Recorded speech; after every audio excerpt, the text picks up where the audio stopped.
Bueno, nosotros le vamos a hablar sobre las crisis de los años 80 y vamos a iniciar con lo que es el origen de la crisis.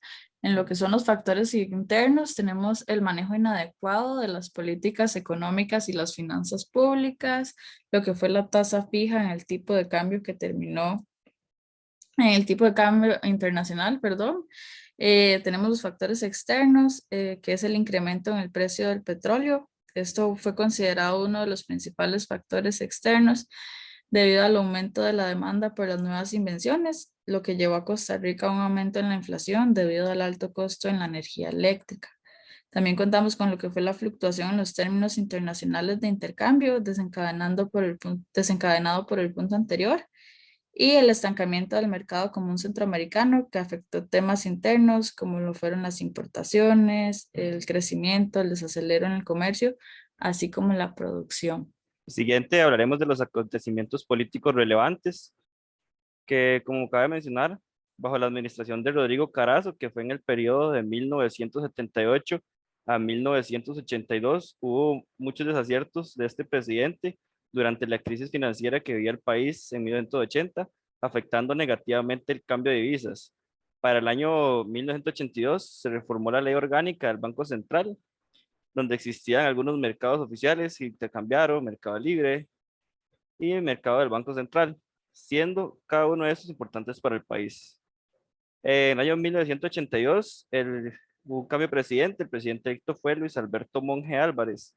Este tuvo una serie de logros de cara a lo que fue la crisis, los cuales fueron que logró una reducción del gasto público, hizo una reforma de la ley de la moneda, promoción de la agricultura y exportación, construyó carreteras y caminos vecinales y proclamó la neutralidad en Costa Rica para evitar que el país tome parte en conflictos internacionales. Si bien estos son acontecimientos políticos nacionales y los presidentes que afectan la crisis, cabe recalcar que esta comienza con los altos costos del petróleo y este se dio en 1979 cuando Irak e Irán entraron en guerra y esto golpeó gravemente el precio de este mismo, también causando un desabastecimiento global, así como un golpe fuerte en la economía de América Latina. Por consecuencia, se pusieron unas políticas económicas que se acentuaron durante la crisis, las cuales van a ser estas. Entre 1950 y 1980, la economía costarricense mantuvo una tasa de crecimiento en promedio anual de 6%, por la expansión continua de las actividades agropecuarias dirigidas hacia la exportación. En este sector aumentaron la cantidad de unidades exportadas de determinados productos, café, banano, las exportaciones se diversificaron y a esto se sumó la carne y el azúcar, además del desarrollo de industrialización dependiente que se agotó 10 años después. Por otro lado, la Ley de Protección y Desarrollo Industrial y la incorporación de Costa Rica al mercado común centroamericano son parte de las bases que establecieron el patrón de desarrollo en Costa Rica. El modelo de industrialización que se estableció en el país está orientado a producir bienes de consumo final mediante una gran cantidad de insumos importados, lo cual no hace la industria más sólida, sino que le crea más limitaciones y restricciones. Sin embargo, a pesar de las limitaciones, el modelo de desarrollo costarricense ha sido un factor importante que asentó la crisis. Fueron las políticas económicas implementadas en el gobierno de Rodrigo Carazo. Durante este gobierno se comunicó la incapacidad del país de hacerle frente a los compromisos financieros y que de esta manera el país no podría pagar la deuda de intereses que tenía. Para hacerle frente a la pérdida de unidades monetarias internacionales del país y el aumento de la inflación, en 1980 se adoptaron medidas cambiarias como establecimiento sobre tasas a las importaciones, establecimiento de depósitos previos a las importaciones, prohibición de la importación de vehículos automotores o de sus partes. El Banco Central liquida a los exportadores, 50% el tipo de cambio oficial y 50% al mercado libre. Se optó por liberar la moneda, con ello permitir la devaluación. Sin embargo, esta medida fue revertida por la Corte Suprema de Justicia, ya que los temas monetarios no los podía modificar el Poder Ejecutivo. Las medidas anteriores equivalen a una devaluación del colón. Esto no es una política eficaz para resolver la situación. Por otro lado, Carazo se negó a negociar con organismos financieros internacionales, ya que indicaba presiones por parte de ellos y trato desigual y discriminatorio. Por otro lado, durante el periodo de crisis, las empresas privadas no tuvieron apoyo por parte del Estado.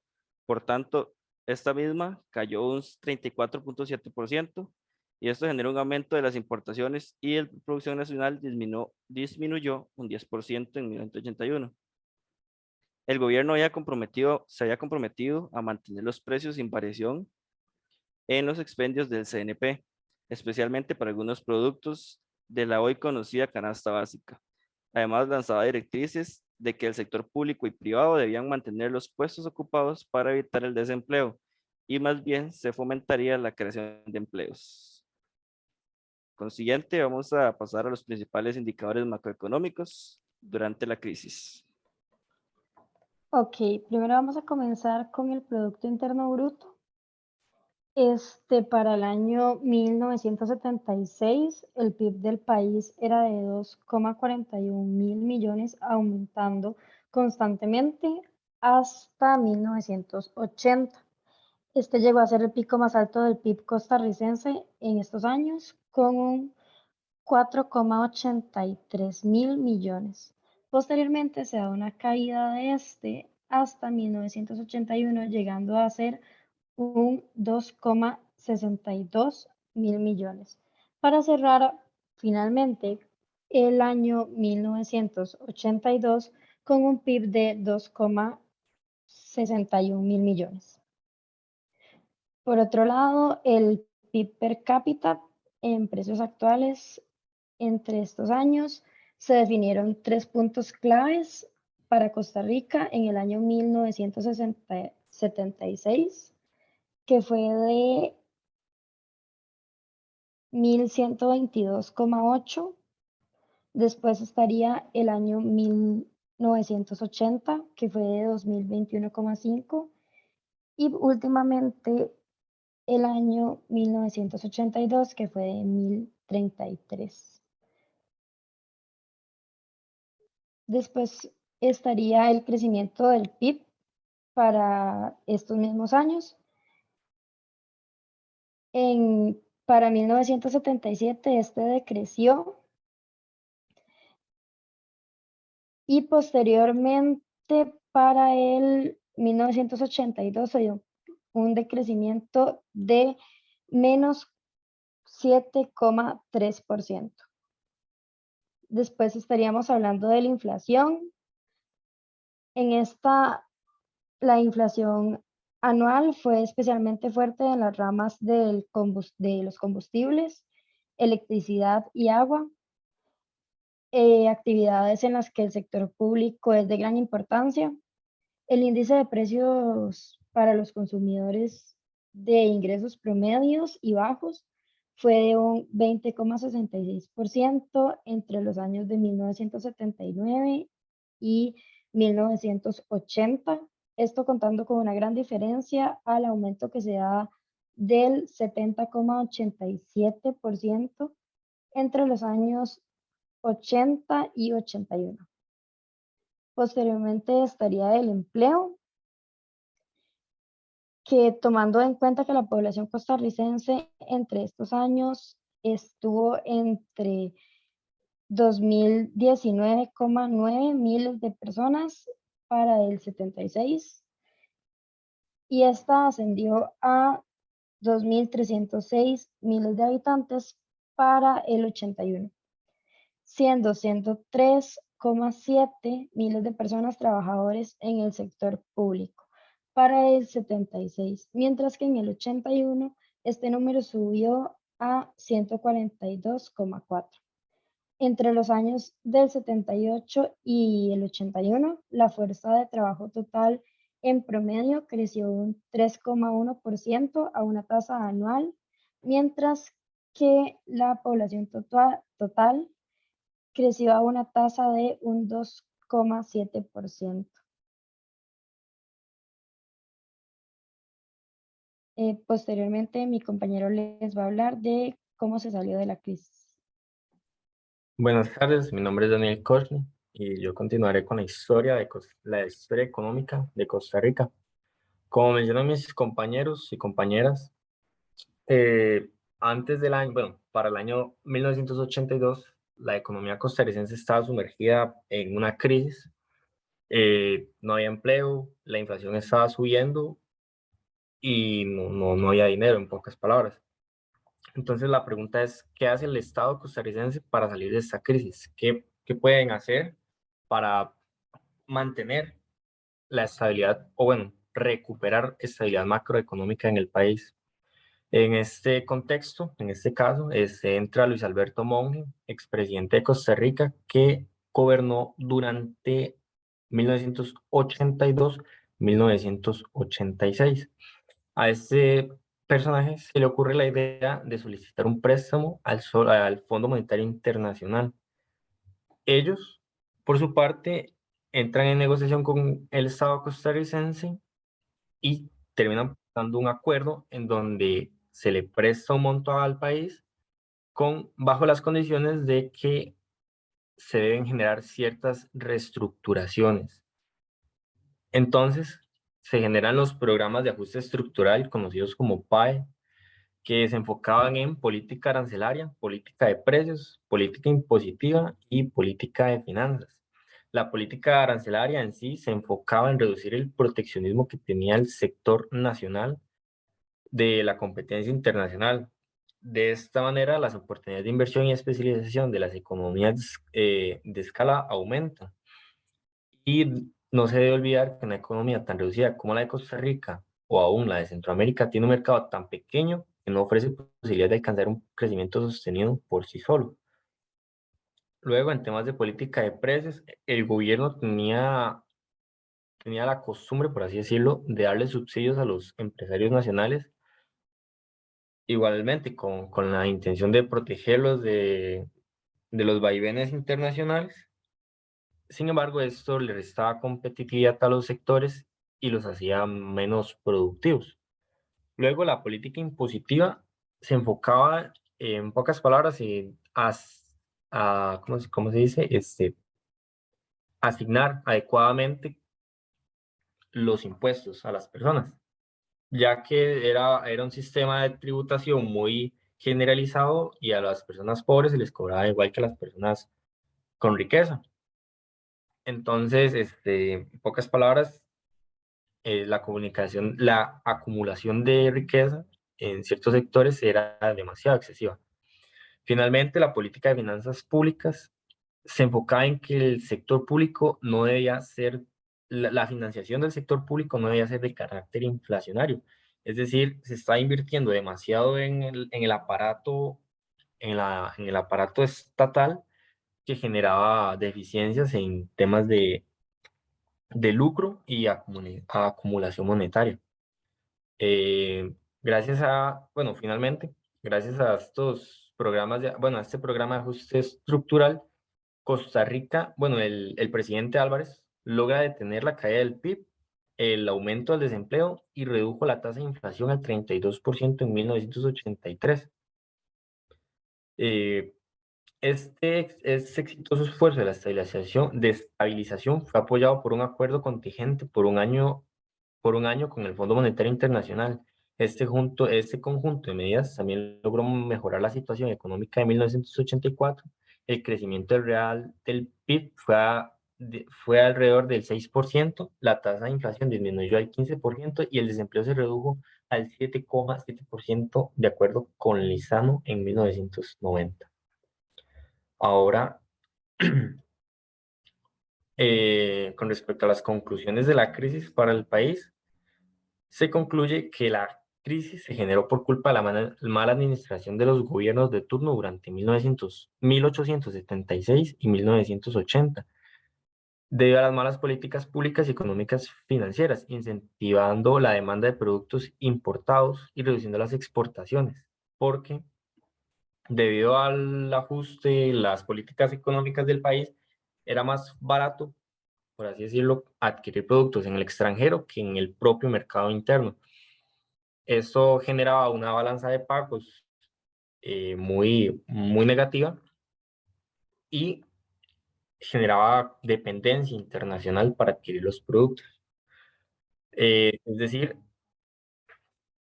se disminuyó la estabilidad macroeconómica, provocando que Costa Rica fuera muy frágil en las variaciones internacionales y en 1980 sufrió una crisis económica derivada del incremento de los precios del petróleo, como mencionó mi compañero Kevin, concluyendo que la producción nacional disminuyó un 10% y la inversión privada cayó un 34,7%. En síntesis, el modelo que aplicaba Costa Rica antes, que era el modelo de sustitución de importaciones, causó un estancamiento de la economía costarricense. Luego, para rescatar la economía de Costa Rica, el país entró en negociaciones con el Fondo Monetario Internacional. Esto concretó un préstamo bajo ciertas condiciones.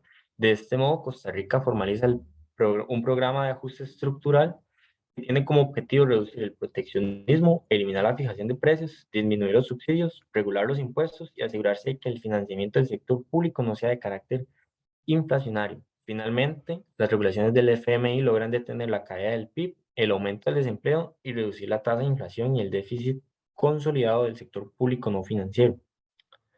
Eh, Continuamos con una comparación de Costa Rica en 1980 y 1920. Bueno, seguidamente hicimos un análisis sobre si la Costa Rica de ahora es diferente a la que vimos en los 80s durante la crisis, donde investigamos sobre su estrategia de desarrollo, las variables macroeconómicas y su balanza de pagos. Yo les voy a mencionar la estrategia de desarrollo. Para comenzar con el desarrollo del país, en 1981 se tuvieron que llevar a cabo una serie de acciones que en un principio se concentraban en 4 áreas, las cuales eran el ordenamiento de relaciones financieras externas, las finanzas públicas, la reactivación del sector privado y la minimización de los costos de ajuste. En la primera mencionada, que eran los ordenamientos de las relaciones financieras, relaciones financieras, había que determinar cómo estaba compuesta la deuda externa y cuáles eran los montos, donde tenemos que para 1981 la deuda total era de 2.742.878, esto en miles de dólares. Ahora bien, para el 2021, la deuda de Costa Rica está en 27.271.988 millones de colones. Dado lo anterior, podemos observar que el monto de deuda externa se ha casi triplicado, siendo una Costa Rica distinta, pero continuando su línea de endeudamiento externo. Luego de tener claros estos datos, el país en 1981 se planteó pasar una nueva propuesta de negociación ante la crisis y el no poder afrontar la deuda como estaba planteada en un inicio del gobierno de Costa Rica. A esto se le hizo una propuesta a los bancos comerciales donde se establecen las siguientes opciones. La deuda principal y los intereses de esta misma, que fueran a largo plazo, no se renegociarían y se mantendrán como fueron originalmente. Luego, la deuda a corto plazo y bilateral cambiarán cada año y el interés anual sería únicamente del 10%. La deuda bilateral se modificaría de manera que el 90% del monto se readeudaría a 100 años, a 10 años, de los cuales 4 serían de gracia y 6 pagos anuales del 10%. El 10% de la deuda restante se realizaría en 4 pagos en la época de gracia, ya que se había mencionado el interés de la deuda que iba a ser del 10% anual. Los certificados de depósitos se harán en 5 años con uno de gracia y las deudas atrasadas se tratarán igual que las deudas a corto plazo. Aún con estas propuestas, la deuda externa pública no avanzó mucho, puesto que el gobierno necesitaba obtener fondos para hacerle frente al déficit en la balanza de transacciones corrientes. Ahora bien, en la actualidad el gobierno no propone propuestas claras para los bancos comerciales. En lugar de regular el mercado bancario e incentivarlo, plantea la venta del Banco de Costa Rica, que genera millones al Estado, beneficia programas sociales mediante sus aportes y presta servicios cruciales a sus clientes y a otras entidades estatales. Esto para obtener hasta 1.7 millones de dólares, que servirían para validar la deuda del país. Luego de la renegociación de la deuda pública externa, se da el inicio de las nuevas relaciones financieras en el país. Una estrategia global de negociación con partes importantes como lo son el Fondo Monetario Internacional, bancos privados, gobiernos acreedores y las instituciones financieras multilaterales. El punto anterior encaja con la Costa Rica de la actualidad. El país está en constante comunicación con el Fondo Monetario Internacional. En el 2021, el país solicitó un apoyo al Fondo Monetario Internacional para promover una recuperación sostenible y sólida tras la pandemia, que afectó mucho al país. Además, espera que el programa apoye los planes de reforma fiscal con los que las autoridades pretenden generar gradualmente un superávit primario y situar la deuda pública en una trayectoria descendente. También se aborden las necesidades inmediatas de financiamiento y finalmente se espera que el acuerdo con el Fondo Monetario Internacional catalice un apoyo financiero adicional de entidades bilaterales y multilaterales. Como parte de las medidas de desarrollo que se planteó en 1981, fue el ordenamiento de las finanzas públicas, que se determinan como principales problemas. El tamaño de las actividades estatales, además del tamaño de las instituciones públicas, ya que eran demasiado grandes y esto imposibilitaba el crecimiento del sector privado. Para mejorar, las siguientes medidas se plantearon: un reajuste en los impuestos, un aumento en las tarifas de los servicios públicos, un aumento del precio de venta de algunos bienes del sector público, como los combustibles y los granos básicos. Luego proceder a cobrar algunos servicios que el sector público ya estaba dando prácticamente gratis, que podía obtener ganancia de ello para saciar un poco de la deuda y obtener ingresos. También vender algunas instituciones del gobierno que no se generaban más que gastos innecesarios al país. Se propuso que el mantenimiento de las carreteras podía pasar a ser de empresas privadas y la promoción de las exportaciones. En su momento sería mejor si las empresas privadas tomaran la responsabilidad de esto para que el gobierno no gastara más dinero del necesario en esta área.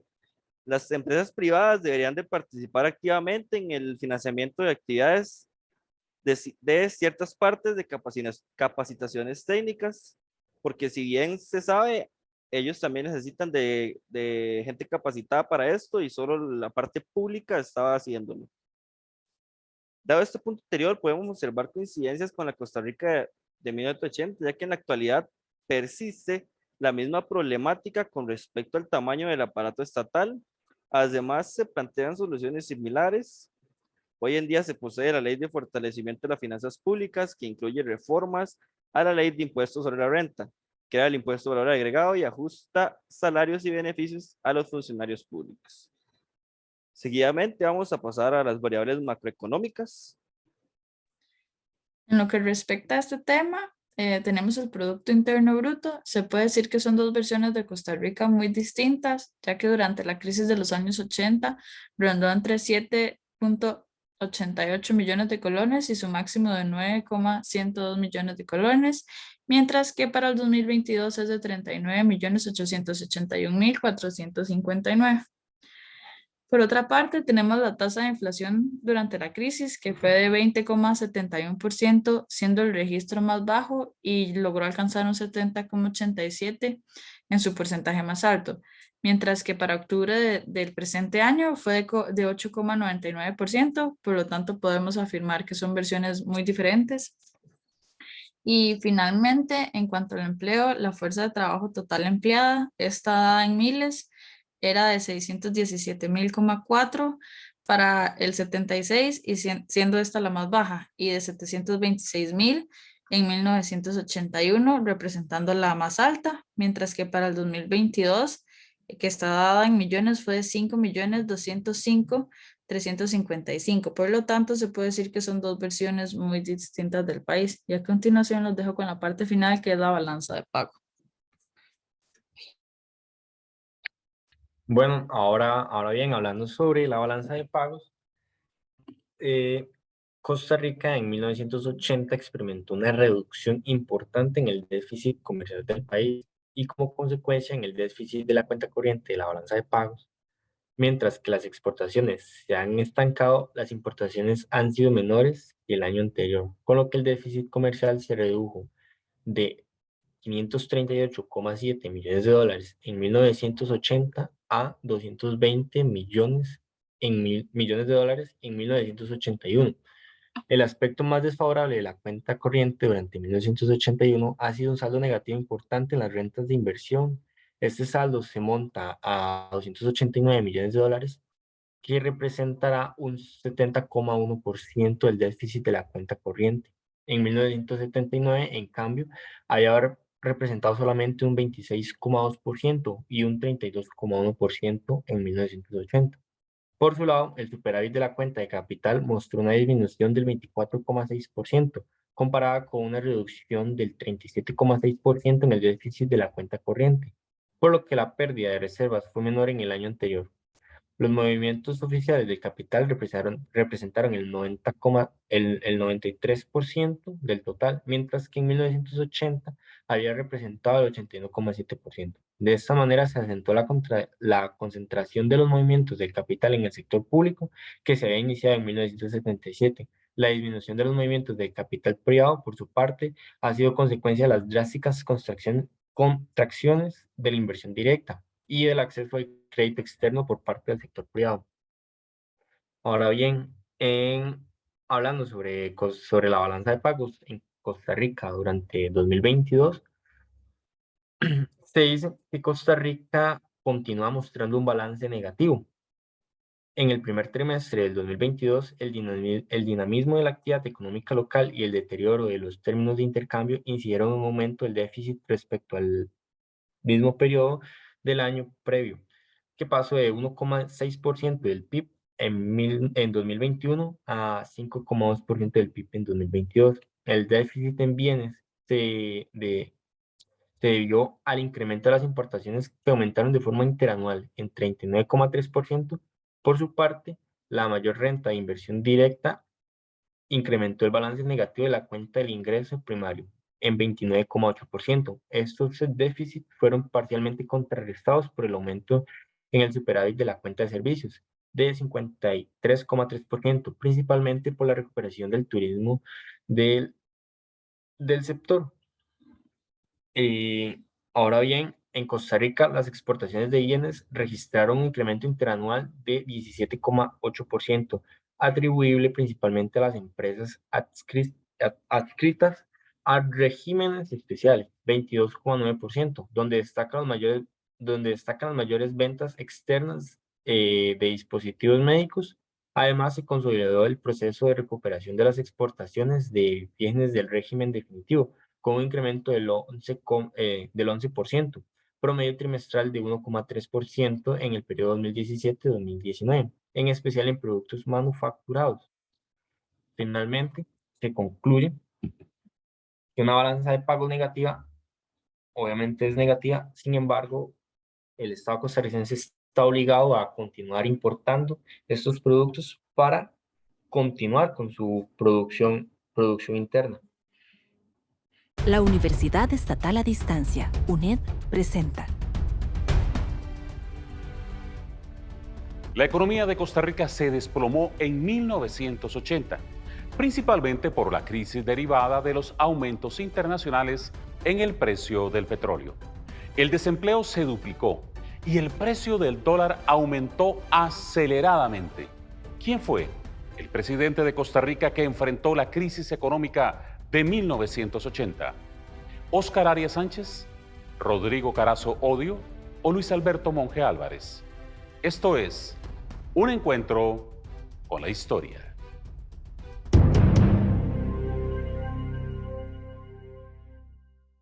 ¿Quién fue el presidente de Costa Rica que enfrentó la crisis económica de 1980? En 1980, Costa Rica padeció una de las más graves crisis económicas de su historia, en el gobierno de Rodrigo Carazo Odio, producidas por el incremento desproporcionado de los precios internacionales del petróleo, la recesión económica mundial y los conflictos armados en Centroamérica.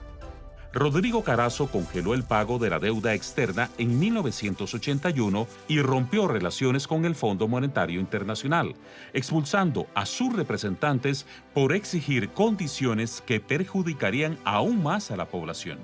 Esto provocó un ambiente de tensión social e incertidumbre. Se dio el paso de 8 colones con 60 céntimos por dólar a casi 100 colones por dólar al final del gobierno. El salario real cayó 30%, el desempleo se duplicó y la escasez de comestibles provocó largas filas en los abastecedores de alimentos conocidos como estancos, que marcaron la memoria de toda una generación. Los siguientes gobiernos implementaron programas de ajuste estructural impulsados por organismos financieros internacionales, lo que condujo a un cambio del modelo benefactor al neoliberal.